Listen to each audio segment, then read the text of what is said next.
May anak kami at mas malaki yung kinikita ko kaysa sa asawa ko. Halos triple yung halaga.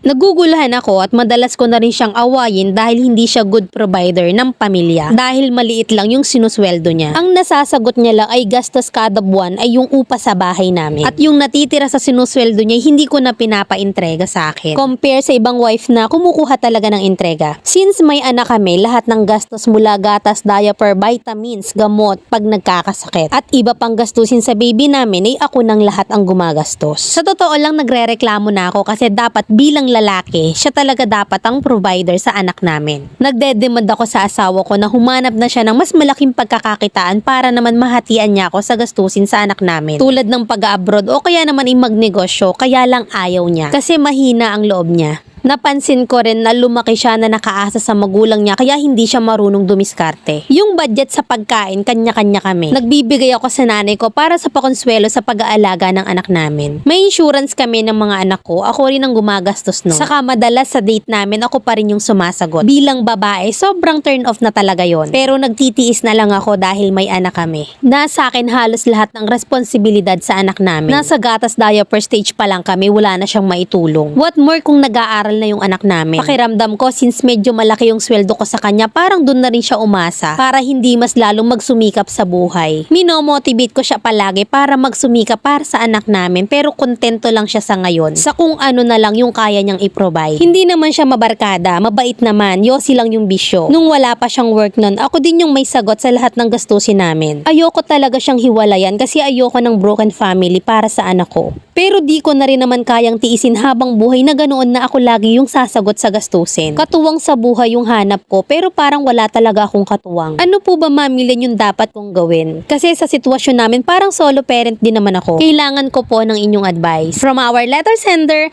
Ella ng San Pablo City. Mami, kaya mo yan nararamdaman or naiisip kasi nagbibilang ka sa kaya niyang ibigay. Ang tunay na pagmamahal hindi nasusukat sa pera. Kung mas nakakaluwag ka at sa anak or pamilya mo naman napupunta, that's fine. Kasi kayo pa rin naman yung nakikinabang, hindi naman ibang tao. Wala naman kasi yan sa kung sinong mas malaki yung kinikita eh. Nasa pagtutulungan nyo yan bilang mag-asawa. Siguro kaya hindi rin siya makalis basta-basta sa work dahil mahirap makahanap ng maayos na trabaho sa ngayon. At kung mahina yung loob niya, dapat intindihin mo yon sa part niya. Naiintindihan ko naman na nahihirapan ka rin kasi kulang sa diskarte ang asawa mo. Yung ibang asawa kasi minsan nakadepende na lang din sa partner nila porket alam nila na mas malaki yung income ni misis. Pero pag-usapan nyo kung paano nyo mapuprovide ng maayos ang mga expenses sa bahay. At eto naman yung real talk advice ng mamilen mo. Mabuti nga yung mister mo, yosi lang ang bisyo. Na kahit maliit ang sahod nagtatrabaho. Hindi kagaya ng iba na lasenggo na sakit pa ng ulo ng misis nila. Hihiwalayan mo dahil sa sahod. Sana sa una pa lang naghanap ka na ng mayaman. Yung bang napapansin mong mali sa kanya sa ngayon, napapansin mo na noon pa lang na mag-boyfriend pa lang kayo? O napapansin mo lang yan kasi hinahanapan mo na siya ng butas? Ngayon pa na kung kailan may anak na kayo? Yung pag-aasawa kasi tulungan yan hindi kwentahan ng kung sino man ang mas malaki ang sinahod. Instead of bringing him down, cheer him up. Tanungin mo kung ano yung plano niya sa buhay and then pag-usapan nyo ng masinsinan. Pero kung ikaw pa mismo ang magda-down, sad to say, ikaw mismo ang gumagawa ng problema nyong dalawa. Hindi ka dapat mainggit or gumaya sa mga nababasa mo na iniintriga ng mister ang sahod kay misis. Iba-iba ang sitwasyon ng mga tao, huwag kang insecure. Dapat alam mo na sa simula pa lang nang pumasok ka sa pag-aasawa, natulungan dapat kayo sa lahat ng bagay at hindi yung puro kakwenta. Alam mo mi, para matapos yung problema mo, hanap ka ng ibang work, yung maliit lang yung sahod para magkalibel na kayo. Kasi yan lang naman yung problema mo